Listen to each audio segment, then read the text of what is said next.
Hello friends, welcome to Insights ICANN initiative. In today's video, we are going to discuss about Israel declaring Lashkar-E-Taiba as a terrorist organization. Related to this topic, we will discuss further. This particular topic is related to international relations and India-Israel bilateral relations as well. Apart from that, it is also related to global issues such as terrorism. Now let's see what things we are going to discuss in this particular topic. In this particular video, we are going to discuss about why Israel declared this Lashkar-E-Taiba as an international organization. And if a particular organization declared as an international organization, what are the repercussions? Then, by declaring Lashkar-E-Taiba as an international organization, what kind of message Israel would like to send to the rest of the world? Then, what are the efforts by the international community to fight against terrorism? And then we will discuss about what is the impact of this particular move on India. Because Lashkar-E-Taiba is already declared as a terrorist organization by India, and is this going to be favorable to India, and this is going to be helpful to India about India's fight against terrorism. Apart from that, we will also discuss why India is not declaring Hamas as a terrorist organization, and finally we will discuss across the globe there are few countries which declared Hamas as international organization. By the way, you must remember that Hamas is an extremist organization which is operated from Gaza Strip. Palestine consists of two different territories, Gaza as well as the West Bank. These two territories are separated by the territory of Israel. And of course, already after the breakout of this Israel-Palestine war, India clearly supported the review about the two-nation theory. India is following the balancing act because we are having interest with Israel in the modern day, as well as we enjoyed a good relations traditionally with Palestine as well. And of course, India is one of the world's third largest country in terms of hosting the Islamic population.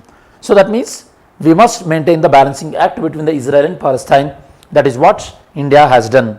Even India abstained from voting on criticizing the Hamas action against the Israel. This voting was happened in UN General Assembly. India abstained from that.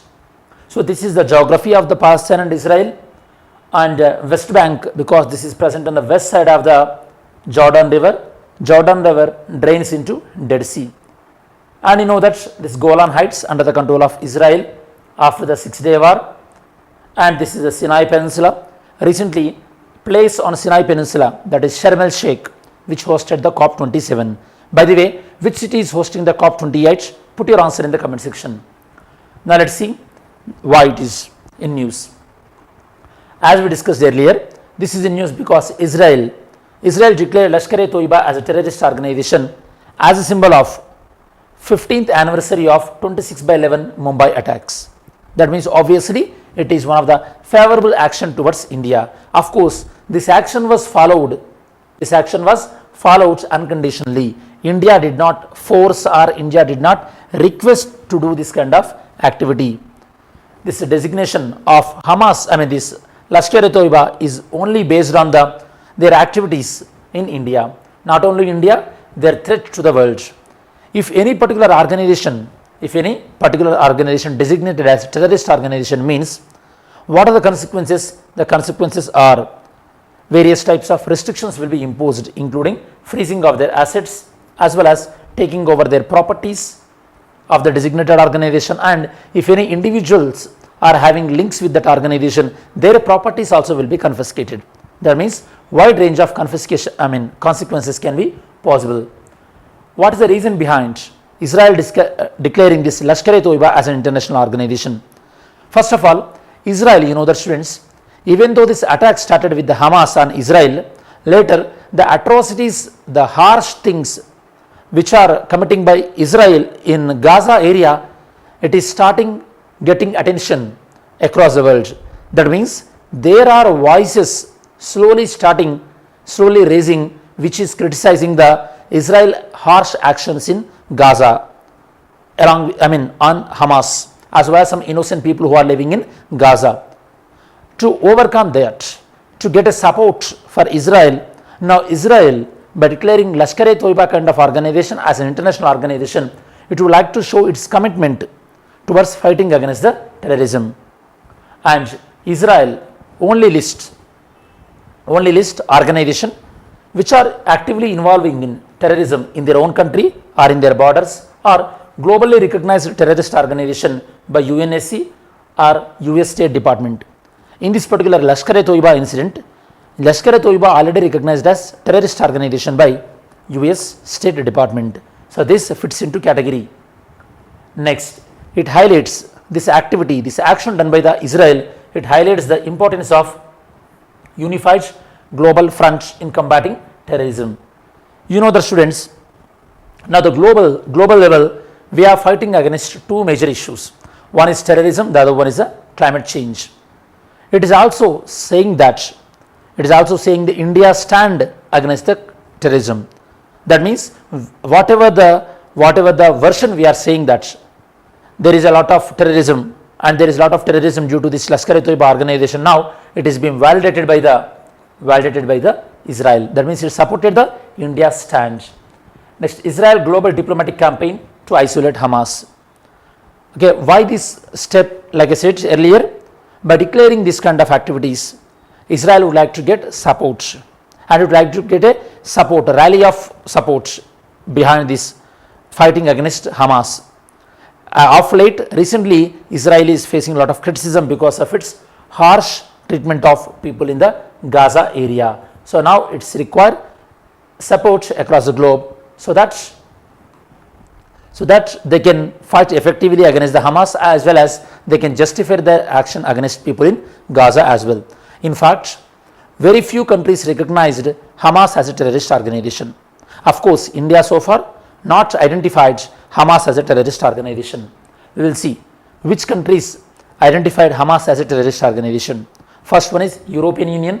European Union identified Hamas as a terrorist organization on the wake of September 11, 2001 attack on USA.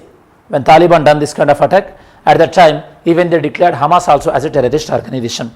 Australia declared this as a terrorist organization in 2001. Canada declared Hamas as a radical Islamist nationalist terrorist organization. This announcement came in 2002. UK declared Hamas as a terrorist organization in 2021. Even though it started with 2001, it extended till 2021. Japan recently announced that after the attack of Hamas on Israel, southern part of Israel, Japan recently announced that they designated Hamas as subjected to Japan's asset freezing for terrorists and others. Paraguay declared in 2019. In fact, Paraguay was the first country in South America to declare Hamas as a terrorist organization. Okay, Paraguay present in South American continent, you know that, Uruguay, Paraguay and all these things. USA declared couple of organizations from Palestine as terrorist organizations. They are Palestinian Islamic Jihad as well as Popular Front for the Liberation of Palestine. These two organizations declared as terrorist organization in 1997. These groups listed specifically as specially designated global terrorist in 2001. So these are the various nations which identified Hamas as terrorist organization.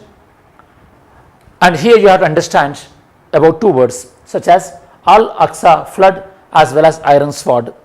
The attack of Hamas on the day of October 7, 2023, the flash attack on the southern part of Israel, that operation code, it was named as Al-Aqsa flood or Al-Aqsa storm.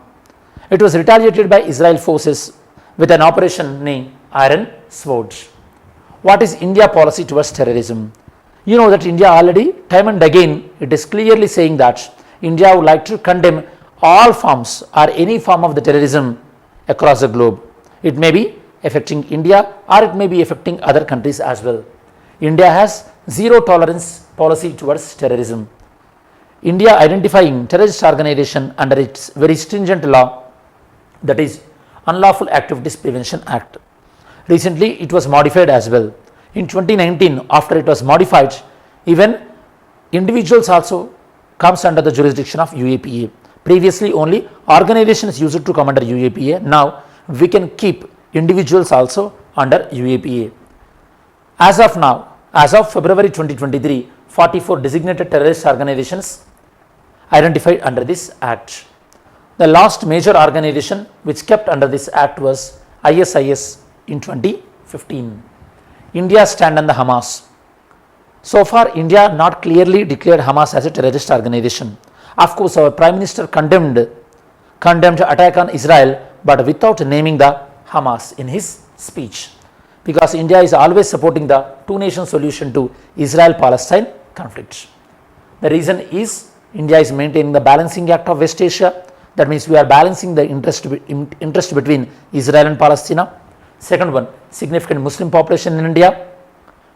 By keeping this in view, we cannot go bluntly against the atrocities committing against the Muslim community by Israel government, by localized requirements to ban an organization.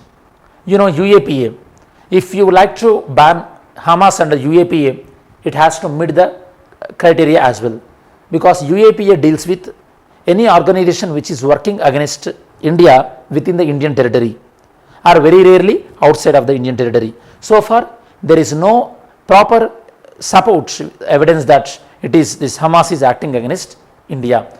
So we cannot cover this under UAPA. Hamas, so far, it had no issues of any negative activity with India. Now let's see a studies video question. Which one of the following best describes the term greenwashing? Greenwashing to refers conveying wrongly about their product as environment sustainability even though it is not. That is, first statement aptly fits into this equation, conveying a false impression that companies' products are eco-friendly and environmentally sound even though they are not. Now, today's prelims question. Which one of the following countries do not have coastline on the Mediterranean Sea? Pick the right one. This question requires knowledge on map pointing. Mains question. India-Israel relationship has gradually moved beyond defense sector cooperation. That means India-Israel cooperation, it expanded into other areas as well.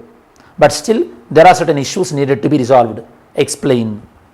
As we reach to the end of this video, in this particular video, we discussed about Israel declaring Lashkar-E-Taiba as an international terrorist organization. In this, we discussed about what are the consequences, then what kind of message Israel would like to send to the world, what is the take for India, why India cannot identify Hamas as a terrorist organization, and what are the various countries' view on Hamas, and overall we discussed about what are the relations between India and Israel. And apart from that, we also discussed about Operation Aksat as well as the Iron Sword.